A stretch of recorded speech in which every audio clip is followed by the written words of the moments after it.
Ay sus ka, nagpa-picture pala ako. Habang naglalakad.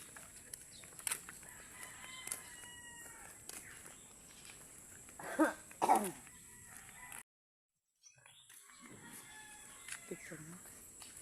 Ay sus ka, nagpa-picture pala ako. Habang naglalakad.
Nasa Taiwan niya, anak. Taiwan ka? Maganda ang Taiwan. Walang asawa yung nasa Taiwan? Wala.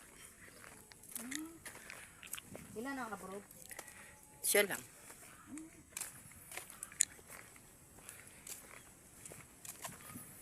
Ay, maganda eh. Nakarating kayo? Ha? Nakarating kayo? Yung kasalan. Malaki. Kaya lang di ka daw yari. Hindi pag nayari lalo na maganda. Pagwalis, mayahan ng kaunti, manood ng TV, mag-inis sa loob ng bahay pag nainit. Pag naman nakatamad ay natulog. Yun ang buhay niya.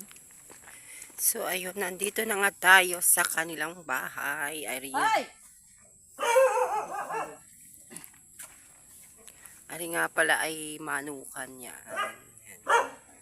Hoy!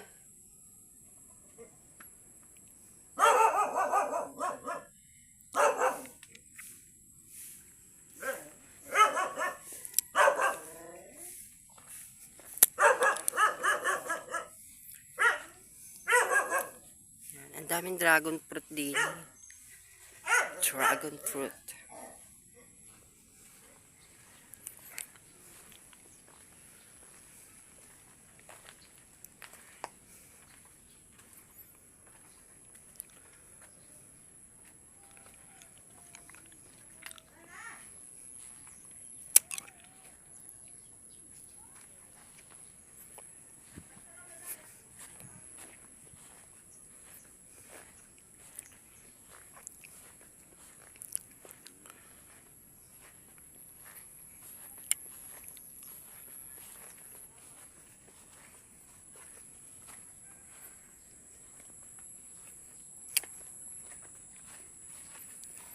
Oh, nakalak.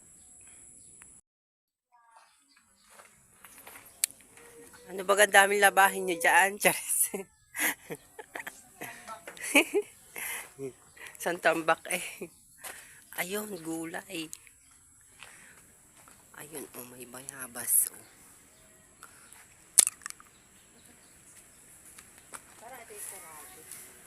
Ipetisin natin ang bayabas na to. Kalba. Nagbablog pa si Erika. Ayun, ang aking tiyuhin na lagun-lagun ng buhok. Naabuksan ko yung pinto dyan. Ayan. Papasok na tayo sa house and lot. Charis. Ayan, ayan, ayan na. Aking tiyuhin. Loy.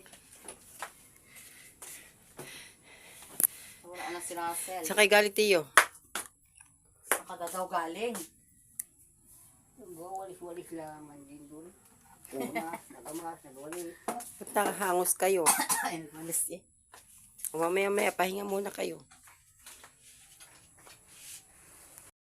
Anong 35? Timbang? Hmm? 34 nung pina-check up ko. Bago nung 14, nagpa-check up ulit. 33, bumo pa na 1 kilo. Ang pahit nyo nga. Check up, maintindihan ulit. Sa sunod na check up. At isang buwan, wala 1 kilo, ibigay. Tuloy na yun. Tuloy na agad. At pag wala na bagang 30, oh, ay ano pa mangyayari sa iyo ng buhay nun? Ang lago ng buhok, oh. Wala si Chamarima. Wala na lang tagoy mo sa iyong buhay mo, wala na 30 kilo. Oh. Pasa mo kay Chamarima. Roy, si Mano. Makakita niya.